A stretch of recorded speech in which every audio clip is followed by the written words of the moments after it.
Kita sudah sering mendengar kata pelepasan. Tetapi biasanya pelepasan yang dimaksud itu tidak holistik, tidak alkitabiah, atau sebagian saja alkitabiahnya. Tidak lengkap, makanya tidak holistik. Pagi ini kita akan bicara soal pelepasan yang tuntas, yang holistik. Ya. Kalau seseorang dilepaskan, biasanya pengertian orang adalah dilepaskan dari pengaruh roh-roh jahat. Atau dari pengaruh ikatan-ikatan okultisme.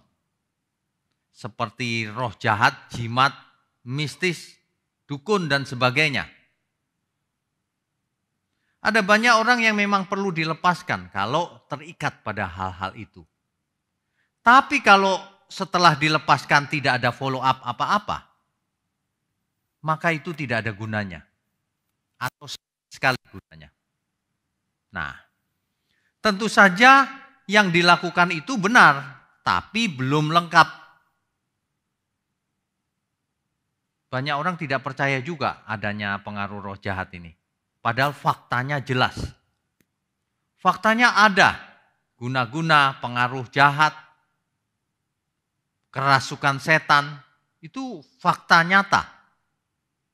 Nah, kalau pelepasan hanya urusannya itu, belum tuntas.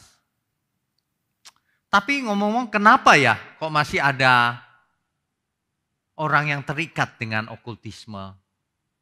Seolah-olah kutuk masih ada dalam dirinya. Padahal kita tahu salib Kristus sudah mematahkan segala kutuk. Coba kita baca dulu Kolose 2 ayat 14. Kolose pasal 2 ayat 14. Kolose 2 ayat 14. Ya. Dengan menghapuskan surat hutang yang oleh ketentuan-ketentuan hukum mendakwa dan mengancam kita, dan itu ditiadakannya dengan melakukannya pada kayu salib. Semuanya itu ditiadakan oleh Tuhan Yesus. Dengan cara apa? Dengan cara memakukannya pada kayu salib. Jadi kayu salib sebenarnya sudah menghapuskan surat hutang. Menghapuskan segala kutuk yang mengancam kita semua. Itu kebenarannya. Coba kita baca lagi Galatia pasal 3 ayat 13. Kristus telah menebus kita dari kutuk hukum Taurat dengan jalan menjadi kutuk karena kita. Sebab ada tertulis, terkutuklah orang yang digantung pada kayu salib. Yang digantung itu maksudnya yang tergantung di kayu salib. Itu adalah orang yang terkutuk. Padahal Tuhan Yesus tidak terkutuk. Tidak ada salahnya sama sekali. Artinya ia menggantikan tempat kita. Jadi segala kutuk sudah dipaku di kayu salib. Harusnya manusia sudah bebas dari kutuk. Kita selesaikan 1 Korintus 6 ayat 19. 1 Korintus 6 ayatnya yang ke-19. Atau tidak tahukah kamu bahwa tubuhmu adalah bait Roh Kudus yang diam di dalam kamu. Roh Kudus yang kamu peroleh dari Allah dan bahwa kamu bukan milik kamu sendiri. Jadi kita semua ini bukan milik kita lagi, sudah dibeli lunas oleh Tuhan Yesus. Tentu saja segala kutuk sudah lepas, karena sudah menjadi milik Tuhan.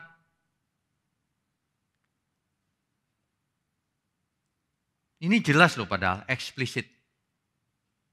Di ayat 20-nya, sebab kamu telah dibeli dan harganya telah lunas dibayar. Karena itu muliakanlah Allah dengan tubuhmu. Jadi sudah lunas semuanya. Tidak ada hutang, tidak ada kutuk, tidak ada segala macam yang semacam itu. 1 Korintus 7 ayatnya yang ke-23. Sama. Kamu telah dibeli dan harganya telah lunas dibayar. Karena itu, janganlah kamu menjadi hamba manusia. Jangan jadi hamba manusia lagi.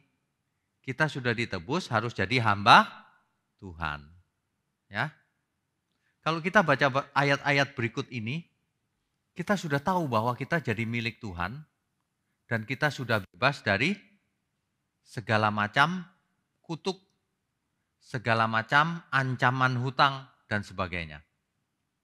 Tetapi pertanyaannya, mengapa masih ada banyak orang yang terikat dengan segala macam kutuk, okultisme, jimat, roh jahat, dan sebagainya. Mengapa? Jawabannya cuma satu, bukan salah Tuhan. Karena manusianya yang tidak mau menerima anugerah Tuhan. Karena manusianya yang mendekat kepada hal-hal seperti itu. Hari gini masih pergi ke dukun. Sudah jadi Kristen masih suka ke dukun. Masih suka hal-hal mistis, okultisme. Ada yang bercerita sama saya, ini mengerikan. Ada seorang pengkhotbah yang kalau mau khotbah, dia pergi ke dukun dulu. Minta jimat, biar khotbahnya mantap. Coba bayangkan saudara, betapa gilanya dia pikirannya. Mau khotbah minta ke dukun jimat, supaya mantap katanya khotbahnya. Waduh, ini benar-benar sesat. Ini orang yang tidak takut Tuhan. Sebenarnya ia tidak percaya kepada Tuhan. Masa mau mengkhotbahkan firman Tuhan, bisa-bisanya minta jimat ke dukun. Nggak masuk akal ya Bapak Ibu ya. Kecuali satu, ia tidak menghormati kekudusan Tuhan dan ia tidak percaya bahwa yang ia khotbahkan itu benar. Banyak orang terikat oleh hal-hal okultisme dan sebagainya itu karena salahnya sendiri. Kenapa ia masih datang kepada roh-roh jahat dan sebagainya? Masih ada banyak orang yang datang kepada hal-hal minta kekayaan.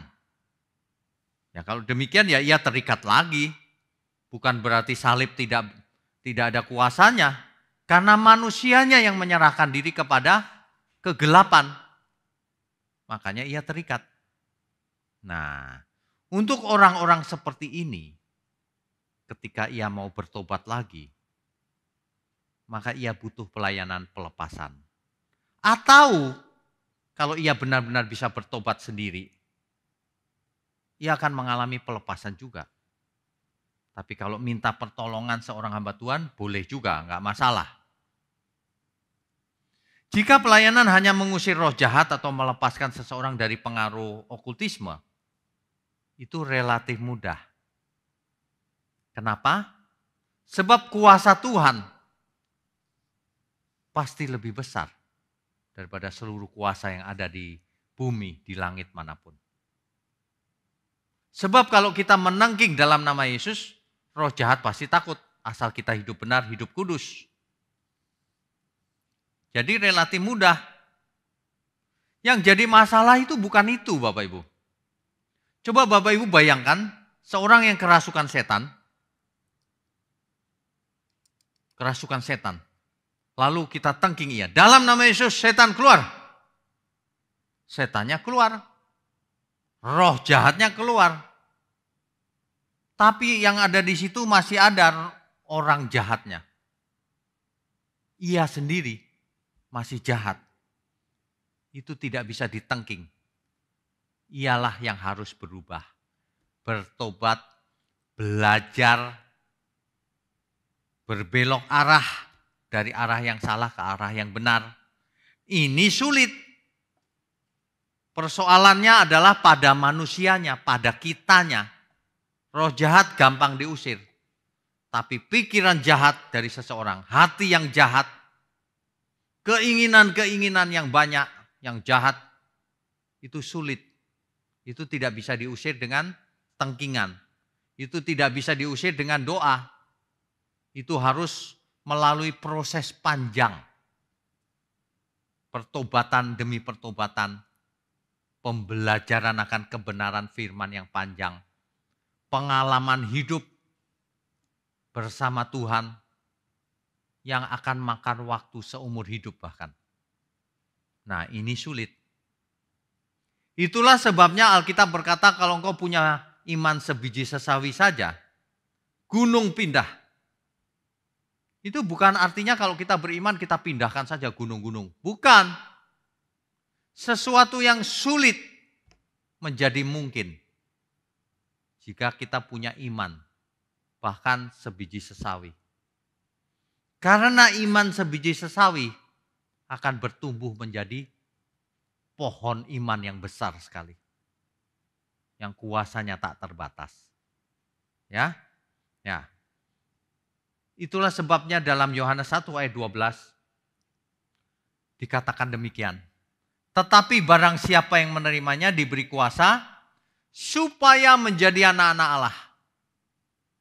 Nah, menjadi anak-anak Allah inilah tujuan utama dari semuanya ini. Bukan hanya beragama, tapi menjadi anak-anak Allah.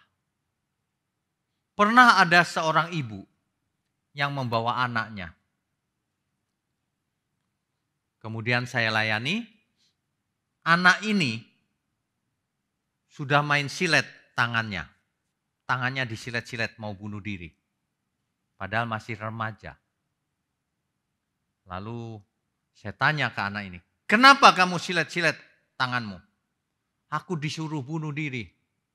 Siapa yang suruh? Ada pokoknya di kupingku. Waduh, kenapa begini ini? Nah, lalu yang kedua, rambutnya itu tidak pernah disisir. Mamanya bilang, ini gak mau nyisir lagi Pak. Padahal ini cewek. Saya bilang, kenapa kamu gak mau sisir? Saya kalau sisir takut Pak. Loh takut apa? Kalau saya lihat cermin, saya bukan lihat diri saya. Saya lihat seorang nenek-nenek sedang ketawain saya. Waduh, kok bisa begini? Ini kemungkinannya ada dua nih Bapak Ibu. Yang pertama, roh jahat masuk. Yang kedua, schizofrenia. Yang ketiga, dua-duanya roh jahat dan schizofrenia. Waduh, wah ini berat nih. Ini datang dari keluarga yang tidak percaya Tuhan Yesus. Lalu sedang dialog, anak ini manifestasi. Anak ini keluar roh jahatnya. Dia berubah. Dia lihat saya begitu. Langsung saya tahu ini. Saya tengking dia. Dalam nama Yesus, diam, keluar. Roh jahat itu keluar, dia sadar lagi. Tapi saya tahu, roh jahat mudah dikeluarkan. Tapi kalau ia masih mengalami schizofrenia, itu tidak bisa ditengking sembarangan.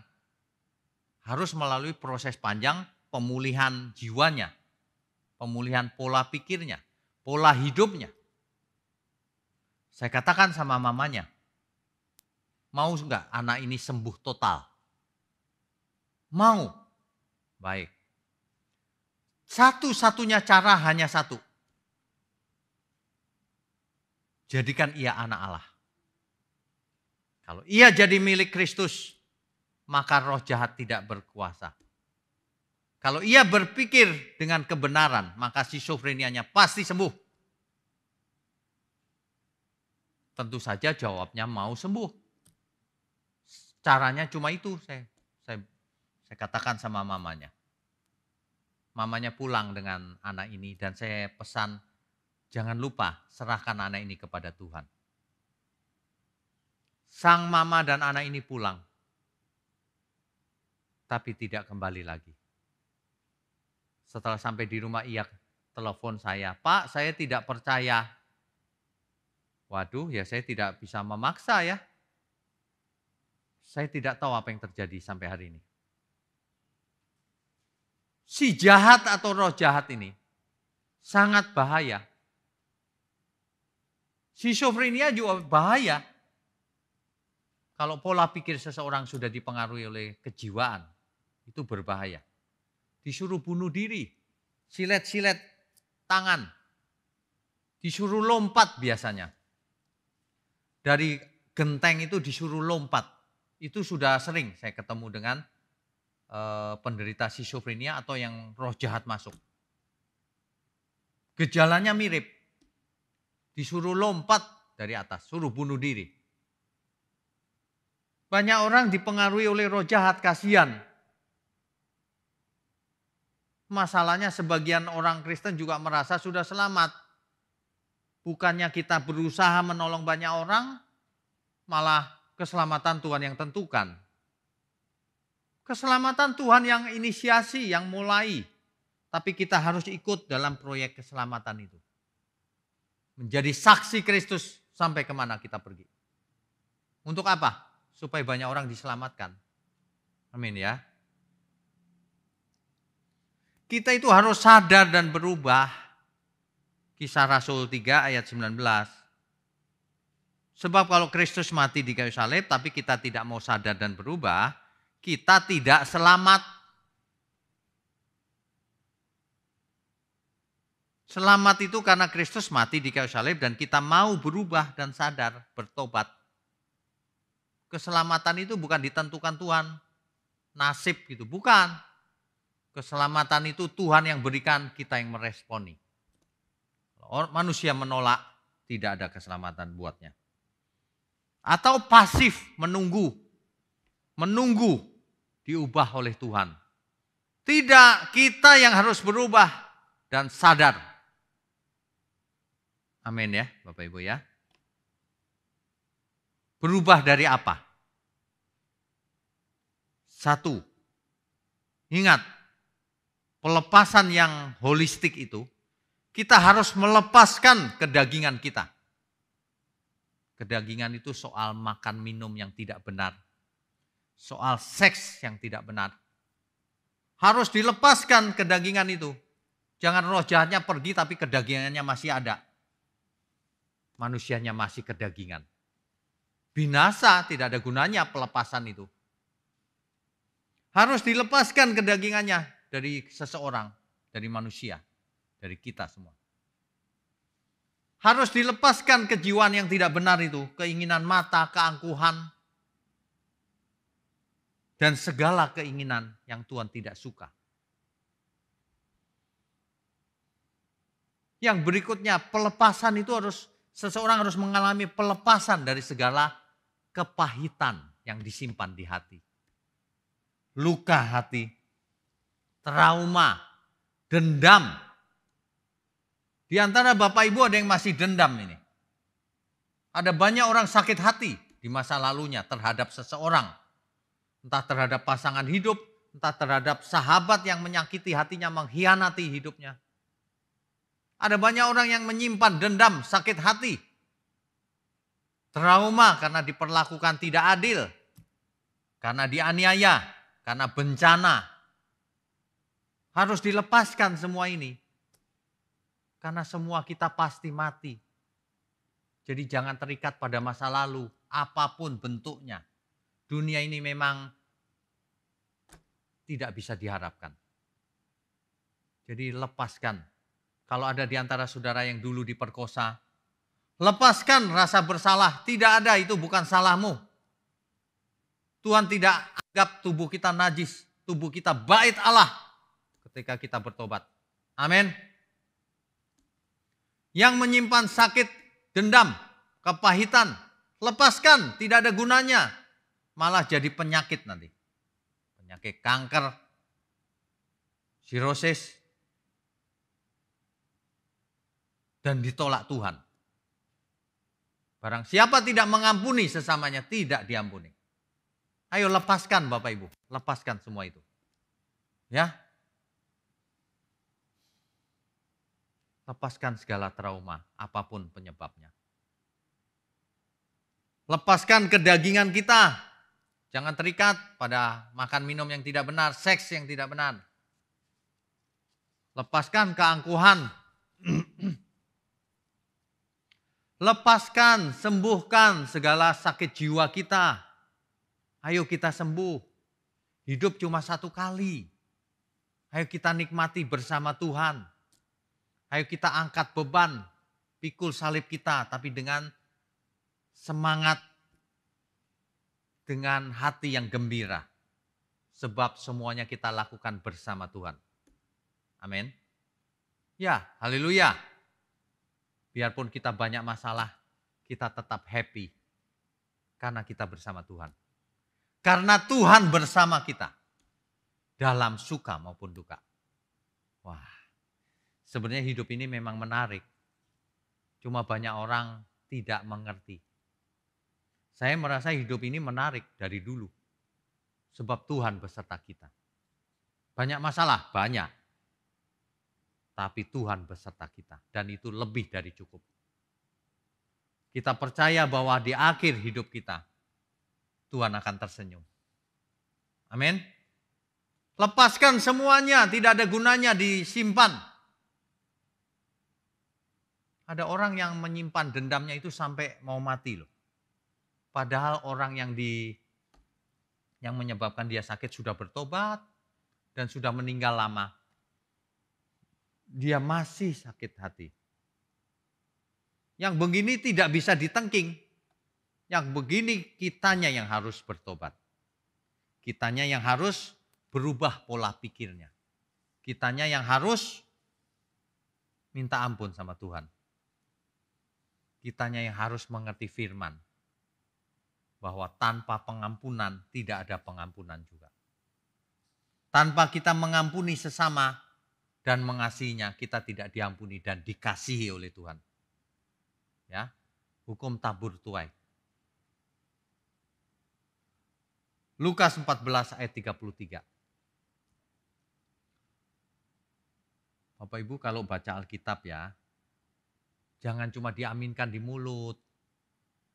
Mari kita aminkan dalam seluruh hidup kita.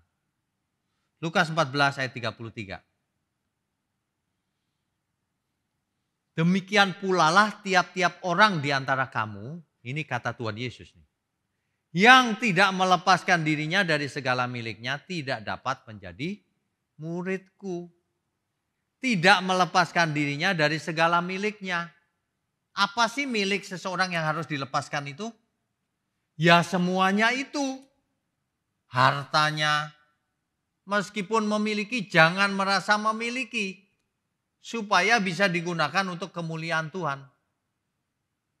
Apalagi yang menjadi milik seseorang. Enggak, ini aku memang begini. Nah itu milikmu itu. Aku memang sombong sejak lahir dari sononya. Itu harus dilepaskan milikmu itu. Milik yang enggak benar semua itu. Karakter milikmu itu harus dilepaskan. Kesombongan, merasa rendah diri, dendam, trauma dan sebagainya. Jangan dimiliki semua itu. Lepaskan. Lepaskan semua beban dan dosa. Supaya kita bisa jadi murid Kristus. Enggak bisa jadi murid Tuhan, enggak mengerti kebenaran. nggak mengerti kebenaran akan terikat terus, tidak bisa merdeka. Ya. Yohanes 8 ayat 31 sampai 32. Yohanes 8 31 sampai 32. Ini perkataan-perkataan Tuhan Yesus ini jarang dibaca hari-hari ini. Padahal ini inti kebenaran. Tuhan Yesus berkata begini. Maka katanya kepada orang-orang Yahudi yang percaya kepadanya. Jikalau kamu tetap dalam firman-Ku, kamu benar-benar adalah murid-Ku. Kalau kamu belajar firman terus dan hidup menurut firman itu, kamu benar-benar adalah murid-Ku.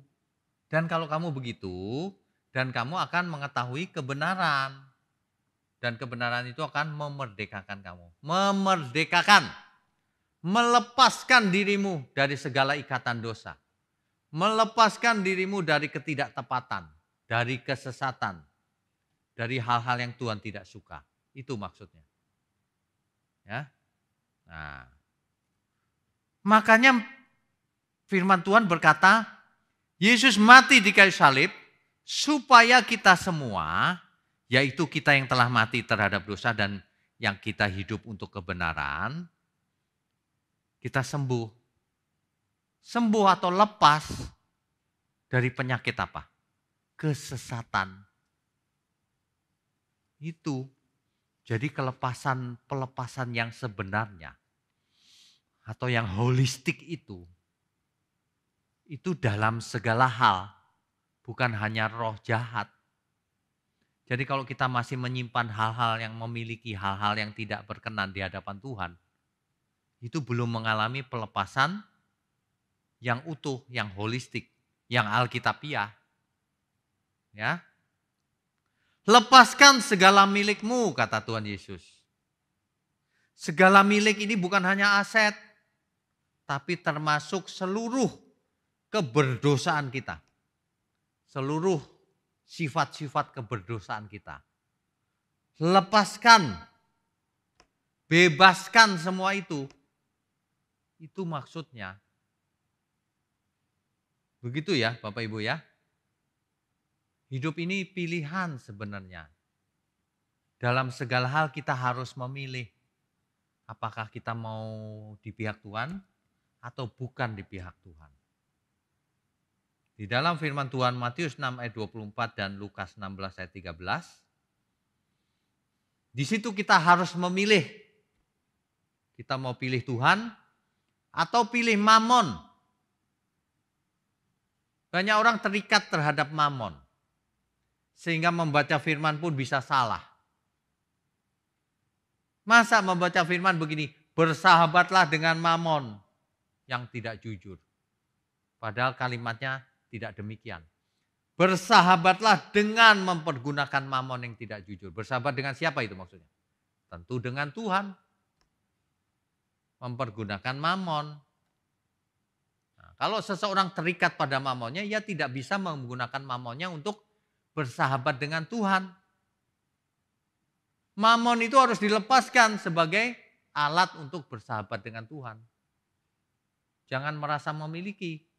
Semua yang ada pada kita itu milik Tuhan. Ya. Orang yang belum lepas dari segala miliknya itu, ia pasti hidupnya letih lesu dan berbeban berat. Pasti. Karena ia terikat oleh banyak hal itu. Yang merintanginya ikut perlombaan yang diwajibkan. Merintangi banyak bebannya. Apa bebannya? Miliknya itu. Makanya kita jadi mengerti mengapa Tuhan Yesus berkata, lepaskan segala milikmu, kalau enggak kau enggak jadi muridku. Karena seseorang tidak bisa menjadi murid Tuhan sekaligus memiliki beban dan dosa. Kalau kita ikut jadi murid Tuhan Yesus, kita harus pikul salib dan memikul beban yang pekerjaan Tuhan. Itu maksudnya, ya, itulah harga menjadi murid Tuhan. Sayangnya tidak banyak orang mau membayar harganya. Ya. Banyak orang tidak mau membayar harganya. Pelepasan yang holistik atau yang alkitabiah. Itu bukan hanya lepas dari roh jahat, lepas dari beberapa hal, tapi melepaskan diri dari segala hal. Lengkap, barulah pelepasan yang benar itu. Jadi selama ini yang kita dengar pelepasan-pelepasan itu hanya sebagian dari pelepasan, belum lengkap. Pelepasan dari roh jahat bagus, tapi harus ada follow up tindak lanjut berikutnya. Yang lain harus dilepaskan. Sebab lepas roh jahat hanya sebagian kecil. Hanya mula-mula. Berikutnya harus mulai dilepaskan. Sakit hatinya, dilepaskan dendamnya, trauma masa kecilnya, dilepaskan segala miliknya, mamonnya, kepandaiannya, semuanya. Dan mulai belajar sebagai murid Kristus. Barulah bisa lepas dalam arti yang sebenarnya. Barulah bisa merdeka dalam arti yang sebenarnya. Jarang orang mengalami pelepasan total seperti ini. Karena pengertiannya salah. Mereka pikir sudah lepas roh jahatnya. Orang jahatnya yang belum lepas. Manusia jahatnya masih ada. Kita harus lepas dari pikiran-pikiran yang tidak benar, yang sesat. Lepas dari segala perasaan-perasaan yang salah. Yaitu tadi, dendam, kepahitan, trauma, dan sebagainya. Makanya kita harus berpikir seperti Kristus berpikir. Berperasaan seperti Kristus berperasaan. Dan tentu saja melakukan kehendak Tuhan. Lepaskan segala kehendak diri sendiri. Jangan punya keinginan diri sendiri. Lepaskan, kenakan keinginannya Tuhan. Maka tentu hidup kita menjadi berubah total. Maka tentu kita akan memiliki hidup yang berkelimpahan. Yang bermutu tinggi. Dari sudut pandangnya Tuhan. Maka kita semua akan bisa memancarkan terang yang dimaksud. Maka melalui hidup kita orang akan mengecap garam yang dimaksud oleh firman Tuhan. Melalui hidup kita. Kuncinya jadi cuma satu. Ada di kita. Sebab segala sesuatu sudah Tuhan lakukan. Tuhan sudah mati buat kita. Tuhan sudah ampuni dosa kita. Tuhan sudah berikan Roh Kudus diam di dalam kita. Tuhan sudah berikan firman-Nya agar kita mengalami pembaharuan akal budi. Tuhan sudah menyertai kita dalam seluruh hidup kita. Tuhan sudah beserta kita dalam segala hal. Ketika kita berbuat dosa, masih salah, Tuhan tetap menyertai kita. Supaya kita berubah. Tuhan dengan kesabarannya tetap tidak meninggalkan kita. Supaya kita berubah. Tetapi jika kita tidak berubah terus sampai kita mati, maka kita akan binasa. Yang berbahagia adalah orang-orang yang melepaskan diri dari segala miliknya. Karena ia akan mendapatkan yang dimaksud oleh Tuhan Yesus. Kuncinya itu ada di kita. Tuhan sudah lakukan semuanya. Sekarang bagian kita, lakukan bagian kita. Apakah kita mau melepaskan diri? Itu. Kalau kita mempertahankan apa milik kita, maka kita tidak akan lepas. Kalau kita melepaskan diri dari segala milik kita, maka kita akan lepas. Itulah sebabnya Alkitab berkata, apa yang kau ikat di bumi akan terikat di surga. Apa yang kau lepas di bumi akan terlepas di surga. Maksudnya hidup kita ini akan berakibat nanti penghakiman kekal. Sebab setiap kita akan menghadap pengadilan Tuhan. Amin ya. Siapapun kita di antara kita, mau remaja, anak kecil, pemuda, dewasa muda, maupun orang tua yang sudah tua, senior. Jika kita mendengar firman ini, belum terlambat kalau kita semua mau berubah. Lepaskan segala milik kita. Ingat, milik yang dimaksud tidak hanya mamon. Dilepaskan bukan berarti dijual, dibagi semua orang lalu minta-minta hidup di jalan. Bukan. Lepaskan di sini maksudnya tidak merasa memiliki. Artinya bisa digunakan untuk kemuliaan Tuhan. Jadi yang masih pelit, lepaskan kepelitanmu itu. Yang masih sombong, lepaskan kesombonganmu itu. Gak ada gunanya semua itu. Ayo, jangan dipegangin erat-erat. Semua yang menjadi halangan kita ikut pertandingan itu. Perlombaan yang diwajibkan. Ya, kuncinya ada di hidup kita. Hidup ini pilihan.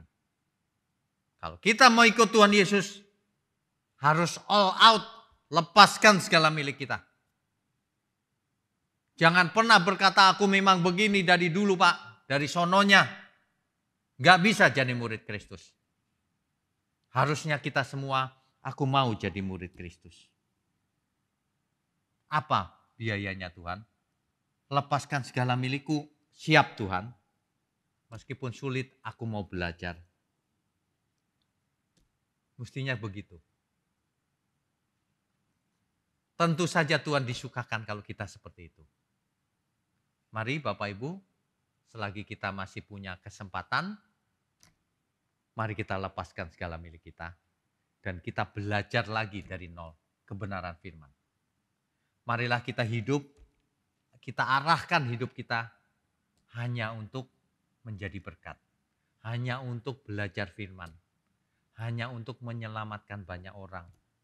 Hanya untuk mengasihi banyak orang. Hidup ini jangan disia-siakan. Hidup ini sangat menarik karena banyak tantangan. Hidup di dalam Tuhan banyak tantangan. Mari kita hidup benar. Mari kita hidup kudus, happy bersama Tuhan. Dan bersama orang-orang yang kita kasihi. Dan bersama orang-orang yang seiman. Mari kita kasihi, terutama orang-orang yang seiman. Orang-orang yang tidak seiman pun harus kita kasihi. Ya, karena kasih Tuhan tidak memandang bulu. Mari kita bertobat. Haleluya. Amin. Amin. Bapak Ibu sekalian, Alkitab itu benar-benar ingin kita selamat. Mari kita lepaskan segala milik kita. Percuma semuanya digenggam erat-erat. Ketika kita mati, tangan kita akan melepaskan otomatis. Tidak ada satupun yang bisa dibawa. Ya. Jemaat Pantai Indah Kapuk. GSKI Pantai Indah Kapuk. Jangan lupa kita belajar terus kebenaran firman. Dan juga semua umat Tuhan dimanapun berada, bahkan sampai ke ujung bumi. Dengan ibadah online ini, saya perhatikan ada banyak umat Tuhan di ujung-ujung dunia ikut mendengarkan. Dari San Francisco, dari California maksud saya, dan juga dari seluruh pelosok dunia. Dari India ada saya perhatikan. Dari Singapura, dari Hong Kong, dari Australia, oh ya dari Rotterdam. Kemudian ada lagi dari Portland, di utara California, Portland. Luar biasa. Firman kebenaran sampai ke ujung bumi dengan cara online. Berbahagialah orang-orang yang meskipun online haus dan lapar akan kebenaran. Amin ya. Kita semua akan bertemu lagi nanti di langit baru, bumi baru. Kuatkan hati kita, kuatkan seluruh hidup kita. persembahkan untuk Tuhan. Mari kita sudahi pertemuan kita, mari kita angkat tangan kita. Bapa di surga, ajari kami terus, agar seluruh hidup kami berkenan bagi Tuhan, menyenangkan hati Tuhan, menyenangkan hati Bapa di surga, menyenangkan Roh Kudus. Terima kasih Tuhan, kami sambut segala berkat yang turun dari surga. Dalam nama Bapa, Putra, dan Roh Kudus. Amin.